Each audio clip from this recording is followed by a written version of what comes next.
오늘은 왕으로 오실 재림의 예수라는 제목으로 함께 말씀을 좀 보도록 하겠습니다.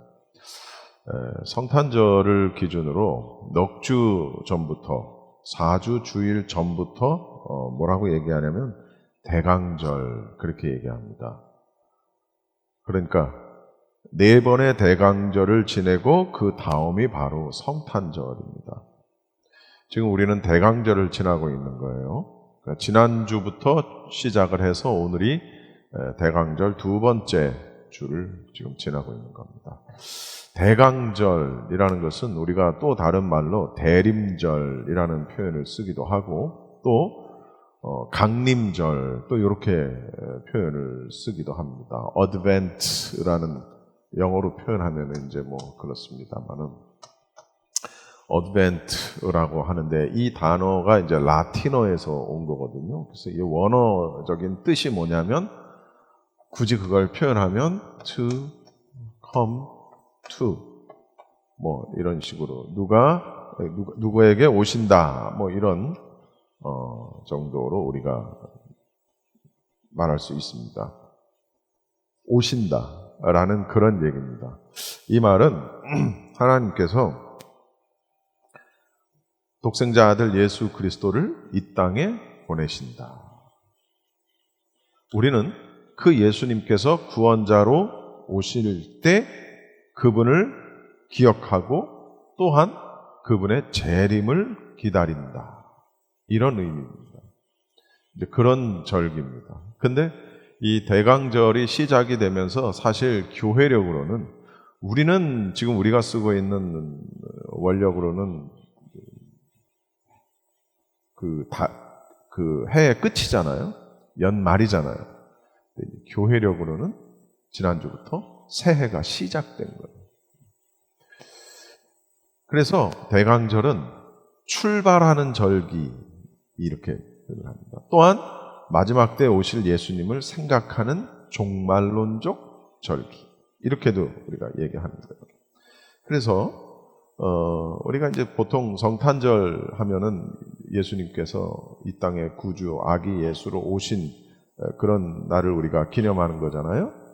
대강절은 정확하게 조금 더 의미를 확대하면 이 땅에 오셨던 성탄절의 예수님을 기억하고 그 다음 또 앞으로 오실 재림의 예수님을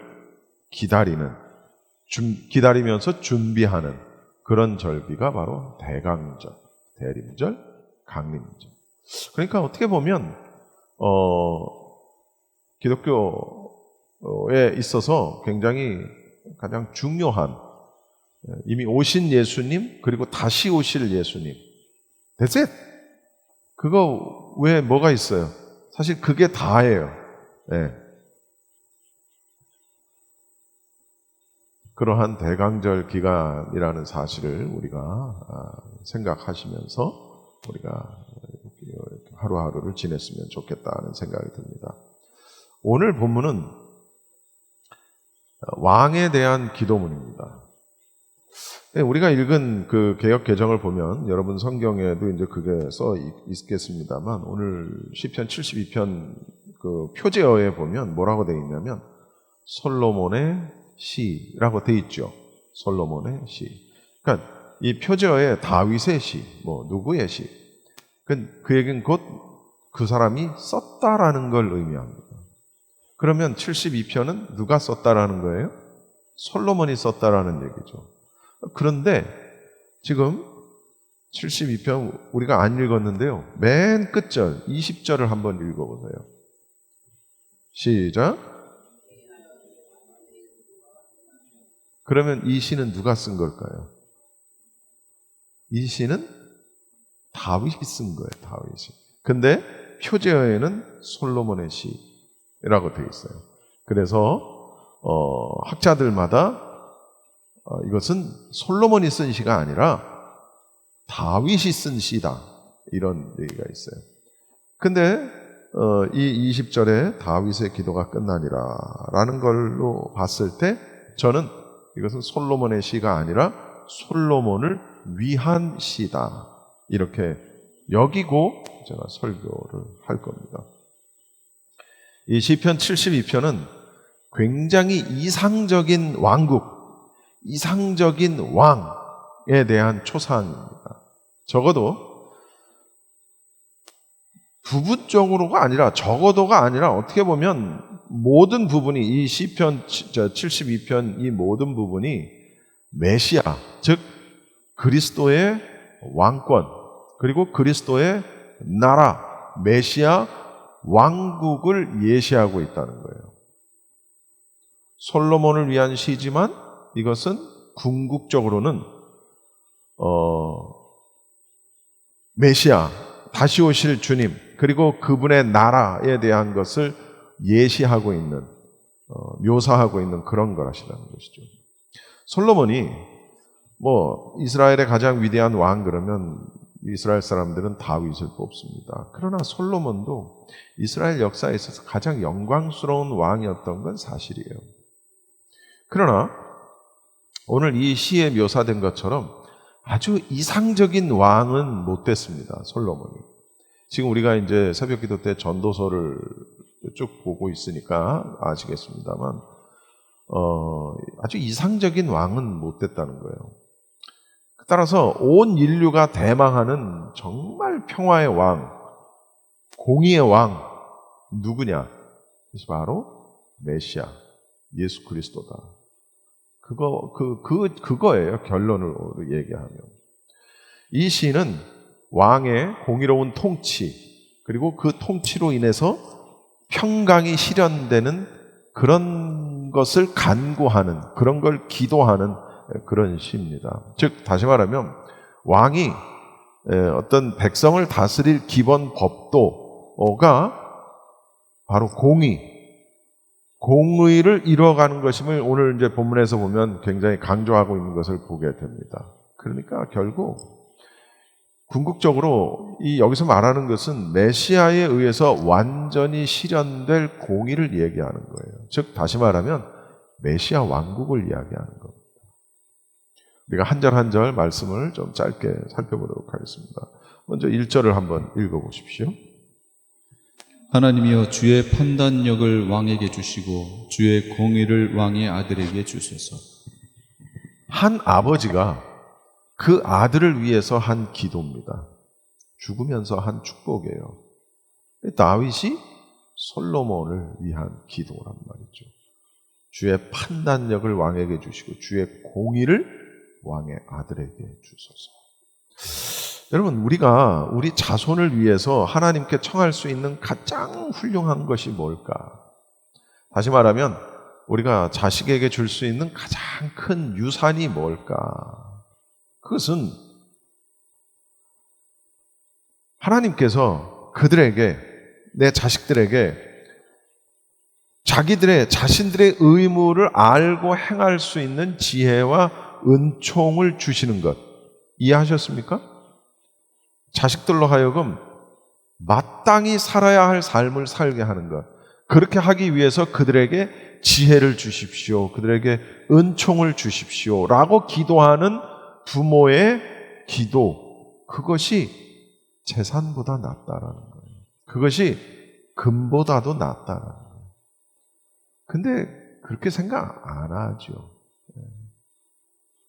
심지어 그걸 가지고, 부모의 재산을 가지고 자식들이 싸우기도 하고 어떻게 해서든지 부모의 재산을 탈취하려고 하고 거짓으로 속이고, 그래서 치맥기가 있는 노인을 속여서 거짓으로 도장을 찍게 하고 그 재산을 탈취하고, 심지어 어떤 연로한 부모는 자식을 향해서 소송을 제기하기도 합니다. 내 재산을 돌려달라는 소송. 참 너무나도 슬픈 현실이에요. 자기 아들이 후계자가 될 것이라는 사실, 또 그 후계자는 아주 현명하고 의로운 자라는 것은 다윗에게 있어 굉장히 위로가 됐을 거예요. 여기 부모님들 계시겠습니다만 그렇지 않겠습니까? 그래서 다윗은 아들 솔로몬에게 굉장히 훌륭한 교육을 시켰습니다. 그에게 굉장히 훌륭한 판단력과 의를 가르쳤다는 거예요. 그러나 결국 하나님께서 그에게 판단력을 주시지 않았다면 그것은 소용이 없었을 것이라는 것이죠.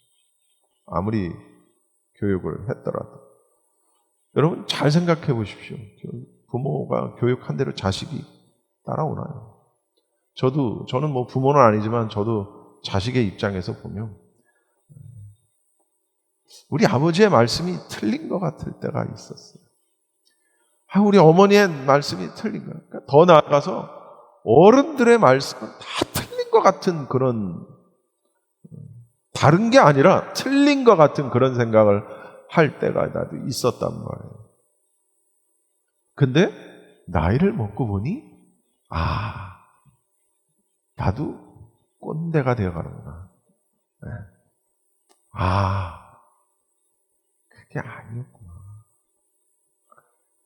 물론 어른이라고 해서 말이 다 맞는 건 아니에요. 즉 부모라고 해서 다 맞는 건 아니야. 아닌 건 아닌데, 그러나 세상을 보는 안목과 그 경험과 그 배움을 무시할 수 없다는 것이죠.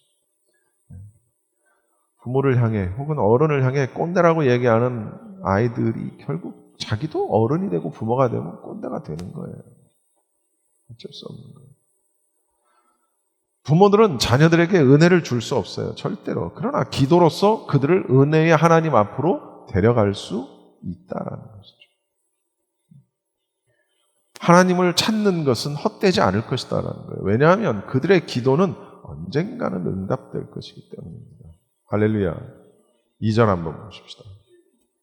그가 주의 백성을 공의로 재판하며 주의 가난한 자를 정의로 재판하리니. 여러분 오늘 본문에 보시면 한번 한눈으로 쭉 보셔도 본문 각 절마다 시작할 때 보면 그가, 그는, 그의 뭐 이런 3인칭으로 매 절마다 시작하는 걸 보실 수 있습니다. 여기서 말하는 그는, 그가, 그애는 1차적으로는 물론 솔로몬을 이야기하는 거예요. 그러나 이 시가 아까도 얘기했지만 메시아 예언시임을 비추어 볼 때 이것 역시도 궁극적으로는 메시아를 지칭한다. 이렇게 볼 수 있다는 것이죠. 즉 언젠가 재림의 주가 오시면 그분께서 공의로 재판하실 것이고 가난한 자의 눈에서 눈물을 닦아주실 것이다. 3절을 한번 읽어보시면 의로 말미암아 산들이 백성에게 평강을 주며 작은 산들도 그리하리로다. 이 시의 주제는 그거예요. 공의가 이루어지고 그로 인한 평강이 도래하는 거예요. 여기서 말하는 평강이라는 건 잘 쉬는 휴식, 심령의 안정, 평안함, 이것뿐만이 아니라는 것이죠. 그 외의 것들. 그리고 여기서 말하는 산들, 작은 산들, 이거는 어떤 나라의 크고 작은 지도자들을 가리킵니다. 나라의 모든 지도자들은 의를 행해서 백성들에게 평강을 주어야 할 의무가 있다라고 지금 말하는 것이죠. 근데 우리가 지금 살고 있는 이 세상을 잘 보면 그렇습니까? 그렇지 않아요. 항상 정치적 원리에 의해서 당리당략에 의해서 움직이는 게 권력자들의 움직임입니다. 그들은 국민을 위해서, 백성을 위해서, 인민을 위해서 산다 하면서도 결국은 자신들의 권력 유지와 자신들끼리의 어떤 끼리끼리의 그런 당리당략을 위해서 사는 거. 우리 다 알잖아요. 정치하는 거 다. 그러니까 이 땅에서는 진정한 평강이 주어질 수 없다는 거예요. 왜? 의를 행하는 지도자가 그리 많지 않기 때문에 그렇다라는 거예요. 따라서 이것도 역시 궁극적으로 장차 메시아의 의로우신 이 통치 사역으로 인해서 참된 평강이 세상 구석구석까지 미치게 될 것이다. 언제? 메시아 왕국, 그리스도의 나라가 이루어지며. 그리고 4절에는 그 하나님의 의가 어떻게 구체적으로 실현될 수 있는지를 보여주는 게 바로 4절입니다. 시작. 그가 가난한 백성의 억울함을 풀어주며 궁핍한 자의 자손을 구원하며 압박하는 자를 꺾으리로다. 가진 자들과 권력자들로부터 멸시를 당하고 착취당하기 일수인 자들의 정당한 권리를 옹호해 주는 것이, 그것이 정의의 실현이라는 거예요. 그걸 누가 해야 되느냐? 그걸 왕이 해야 되는 것이고 권력자들이 해야 되는 것이다. 근데 어디 그렇습니까? 이 세상에는 억울한 사람들이 얼마나 많은지 몰라요. 가난하고 핍절한 사람들이 얼마나 많은지 몰라요.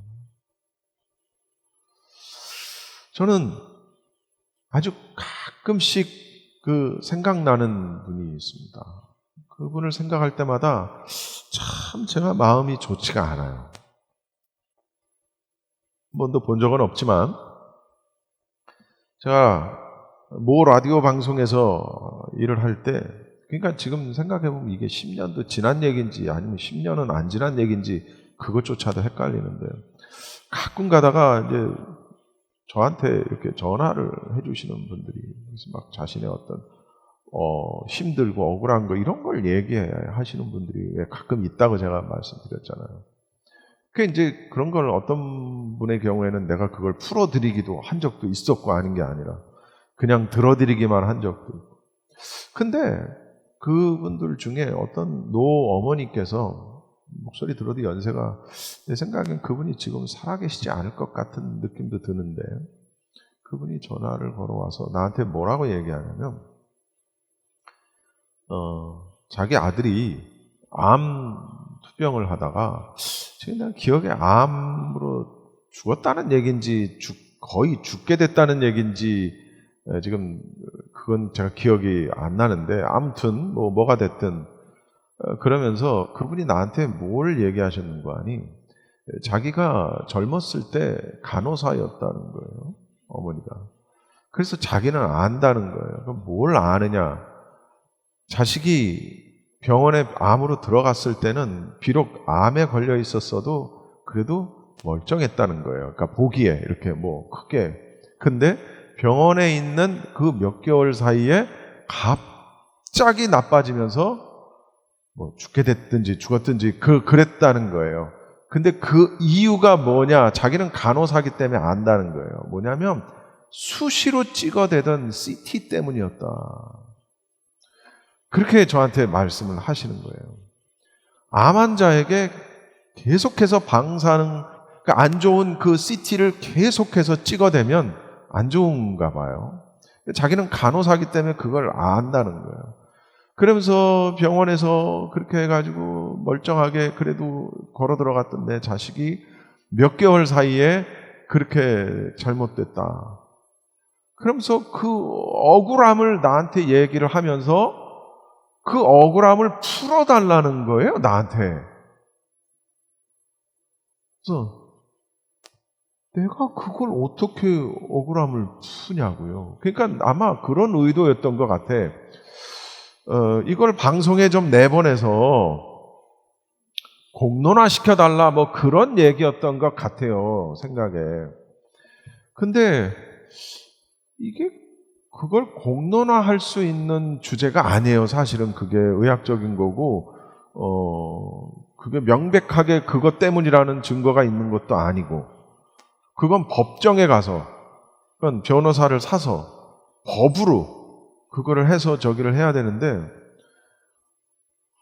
그걸 자꾸 저한테, 그러니까 처음에는 좋게 받았다가 나중에는 제가 살짝 짜증이 났어요. 그래서 결론은 뭐냐? 제가 그렇게 나이스하게 전화를 끊지 않았다는 거예요. 그러니까 내가 막 뭐라고 한 건 아닌데, 그래도 위로를 해드리면서 어머니 힘내시고 이렇게 하지 않고, 그건 내가 할 수 있는 게 아니에요. 이런 식의 표현. 아니, 그거를 왜 저한테 내가 그걸 어떻게 할 수 있다. 하여튼 약간 좀 나이스하지 않게 나도 이제 좀 스트레스도 많을 때고 힘들고 그럴 때니까 이제 끊었단 말이에요. 근데 이 어머니는 나중에는 이제 절규하듯이 그렇게 저기를 했단 말이에요. 근데 어떻게 그냥 그렇게 해서 끊었어. 참, 저 사람들 다 있네. 이제 이러면서 이제 지나갔는데, 세월이 점점 지나가면서 크게 잊히지를 않는 거예요, 내가. 뭐 그렇게 뭐 도와달라 어쨌다 하는 사람들이 한두 사람이 아니었는데 다 잊어버렸는데 그 어머니의 좀 심하게 얘기하면 한 맺힌 듯한 그 목소리, 그 억울해가지고 막 어찌할, 노인이 아무것도 할 수 없으니까 뭐라도 쥐고 싶은 그걸로 나한테, 그게 잊혀지지를 않는 거예요. 그래서 문득 1년에 한 번, 뭐 이렇게 문득 생각이 나는 거예요. 그러면서, 내가 그때 왜 그랬을까?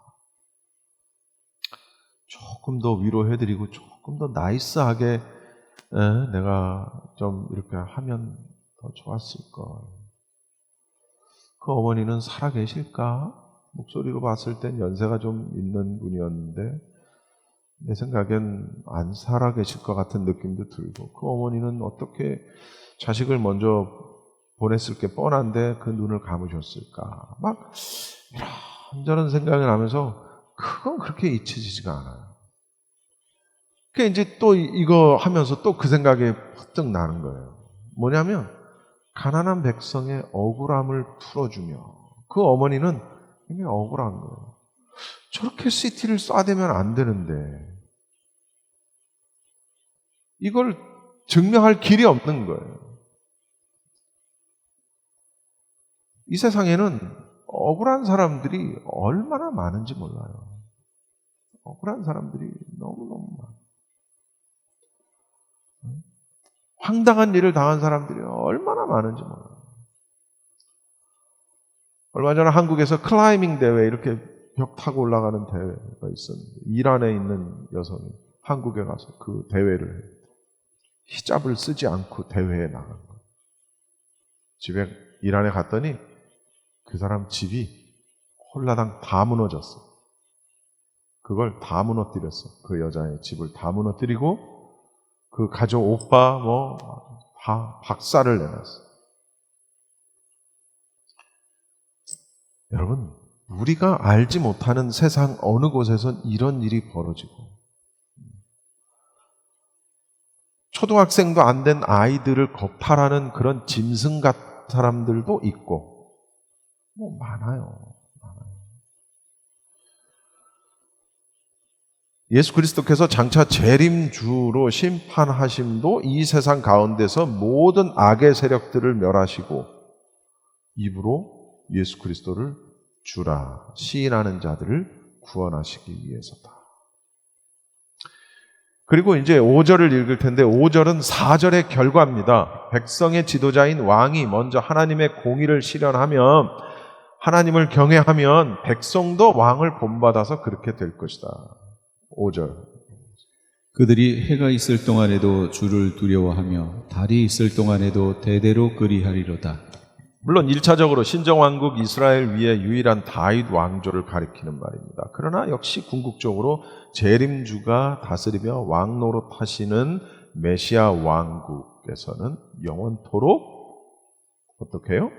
하나님을 경외하고 메시아를 경외하는 일이 그대로 대대로 이루어질 것이다. 6절을 한번 읽어보시면, 그는 벤 풀 위에 내리는 비같이 땅을 적시는 소낙비같이 내리리니. 매우 더운 여름날, 정말 더운 여름날, 가만히 있는데도 땀이 줄줄줄 흐르는 여름날, 또 그렇게 비가 안 오니까 풀이 다 메마르는 그런 가뭄 때에 우렁차게 내리는 소낙비, 그건 정말 은혜의 단비죠. 은혜의 단비. 이 소낙비는 실로 산천초목에 생명을 주는 생명수입니다. 그렇지 않겠습니까? 그런데 이 시인은 바로 이런 소낙비에 비유해서 왕이 의롭게 통치하는 세상은 평소에 소외당하고 억압받던 자들의 심령을 소생시킬 것이다. 모처럼 말라버린 풀 대지 위에 내리는 소낙비처럼 메시아 왕국이 오면 그렇게 된다는 거예요. 그리스도의 나라가 되면 그렇게 된다는 거예요. 예수 그리스도께서 재림하시고 예수 그리스도께서 왕이 되시는 그때는 이런 세상이 온다라는 거예요. 성경은 종종 이 예수 그리스도의 구속의 복음을 소낙비와 같이 표현할 때가 많아요. 생수 이렇게 표현할 때도 있고요. 마지막으로 7절 한번 읽어보세요. 날에 의인이 흥왕하여 평강의 풍성함이 달이 닿을 때까지 이르리로다. 공의로운 왕이 출현했을 때 의인들이 형통할 수 있는 까닭이 무엇이냐? 악인들이 의인을 이제 더 이상 회방하지 못하고 사회의 구조적인 모순이 모두 제거되기 때문이다. 그 계시록 오셨던 분 중에 그 이모 성도라는 분이 있는데, 여기서 말하는 이모는 고모 이모가 아니라 이아무개 말하는 겁니다. 그 김무식이 그 의원처럼 이모 교수를 이모 이렇게 그 무식한 그거 아니에요. 이 양반이 골프 얘기를 그렇게 해. 메시아 왕국이 오면 골프 칠 수 있니? 부활하면 이 몸으로 부활하네. 그러면서 그걸 묻는 이유가 뭐냐면 골프 칠 수 있니? 어제도 주차장에서 그 얘기했어요. 그래서 물론 골프 칠 수 있겠죠. 그런데 골프는 별로 재미없을걸요? 근데 그건 관심이 없어. 골프 칠 수 있을 거예요. 골프 칠 수 있겠죠. 뭐 메시아 왕국의 산천초목이 얼마나 푸르고 아름답고 골프 칠 수 있겠죠. 채 더 좋은 것도 있겠죠. 월드컵도 할 수 있겠지 뭐 하려면. 그게 그렇게 궁금하신가 봐. 더 좋은 세상. 모든 악한 것들이 사라지고 사회적 구조적 모순이 다 사라지고 더러운 모든 공기와 오염, 매연이 다 사라지고 다 제거돼요. 따라서 의인들은 자신들이 노력했던 만큼의 결과를 얻게 됩니다. 그러나 하나님께 지혜를 구하면서 정말 공의로운 왕이 되기를 소원했던 솔로몬은 본문의 문자 그대로 의인들이 흥왕하는 세상을 실제로 만들지는 못했어요. 누가? 솔로몬. 그는 우상을 들여오기도 하고 많은 것들을 누리기도 하고. 그러나 우리는 이 시가 아까도 얘기했지만 궁극적으로는 그리스도의 우주적인 통치, 이 땅에서의 어떤 통치에 대한 이야기잖아요. 그러니까 솔로몬 자신은 또한 솔로몬을 위한 이 기도는 영원한 완전한 공의의 왕 예수 그리스도의 예표다라는 것을 우리가 알 수 있는 거예요. 예표다. 우리가 기다리는 예수님, 우리가 기다리는 재림은 이러한 날들을 염두에 두고 기다리는 거예요. 근데 메시아 왕국에 대한 개념이 없고 그리스도의 나라에 대한 개념이 없고 천년이라는 기간에 대한 개념이 없으면 어떻게 되냐면 예수님이 재림하시고 나면 그 다음 우리는 다 천국으로 간다. 그렇게 되는 거예요. 그렇게 아는 거예요. 이런 내용을 종합해 볼 때 메시아가 재림하시고 메시아 왕국이 펼쳐지면 그때 우리를 다스릴 왕은 세 가지의 왕의 모습을 띠고 있다. 첫 번째, 따라합시다. 평강의 왕. 평강의 왕. 우리에게 있어서 만왕의 왕, 재림의 주 예수님은 참된 평화와 안식 그리고 기쁨을 주는 평강의 왕이에요. 그분을 왕으로 모시고 따르는 자들은 혼자 힘으로 해결할 수 없었던 일들, 또 죄의 질고와 불안에서 늘 전전긍긍했던 사람들은 예수 그리스도께서 오시고 나면 더 이상 그럴 필요가 없어요. 왜? 변개되지 않는 구원이 그때 완성되기 때문에. 예수 그리스도께서 재림하시면 그때부터 한 번 구원은 영원한 구원인 거예요. 예수께서 재림하시고 나면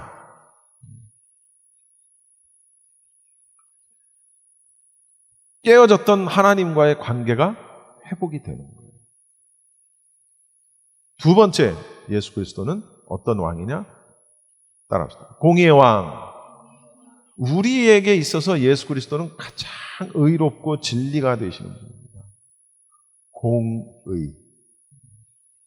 우리는 얼마든지 사람을 속일 수 있고 또 어떤 부분에 있어서는 그럴 수도 있지. 우리는 언제든지 아주 세상에 영향력을 미치지 않는 작은 잘못도 해요. 어떤 사람은 세상에 엄청난 영향력을 미치는 잘못을 하기도 해요. 예를 들면 푸틴 같은, 김정은 같은 이런. 그러나 아주 작은 아무 영향력도 없는 잘못도 우리는 하기는 해요. 그런데 예수 그리스도께서 재림에서 오시면 이 땅에 펼쳐질 세상은 그런 세상이 아니라는 거예요. 그리고 우리를 심판하실 때 하나님이, 예수님이 그럴 수도 있지 뭐. 그래, 장애인 우대니까 그럴 수도 있지 뭐. 이렇게 안 하신다는 거예요. 네. 뭘로 하신다고? 공의. 근데 보이는 대로 하시는 게 아니라 그 심령을 아셔. 꿰뚫어 보신단 말이에요. 그러니까 하나님의 공의는 우리가 생각한 것보다 훨씬 깊고 훨씬 자비롭고 아마 그럴 것 같아. 그러나 굉장히 무서울 것 같아요. 하나님의 속성은 그렇게 사랑과 공의가 동전의 양면처럼 구성되어 있다. 이 세상에서는 공의가 실현되지 않는 것처럼 보여도 그분이 오시면 모든 것이 해소될 것이다. 그리고 마지막으로 그분은 바로 축복의 왕이다. 축복의 왕. 오실 재림의 주 예수님은 그의 다스리심을 따르는 백성들을 굉장히 복되고 영광된 곳으로 인도할 것이다. 골프가 문제가 아니라는 것이다. 월드컵입니다. 세상의 일시적인 복과는 비교도 안 되는 그런 영광과 참된 복을 받아 누리게 되는 세상. 그게 바로 메시아 왕, 그리스도의 나라. 그걸 우리가 대망하는 거예요. 기다리는 거예요. 그게 바로 지금 기다리는 거예요. 오실 예수님을 기억하며 다시 오실 주님을 기다리는 때이죠. 그리고 그분이 오시면 이런 세상이 이루어진다라는 것을 우리가 다시 한번 깨닫고 오늘도 최선을 다해서 열심히 신앙생활하는 저와 여러분 모두가 다 되시기를 바랍니다. 기도하겠습니다.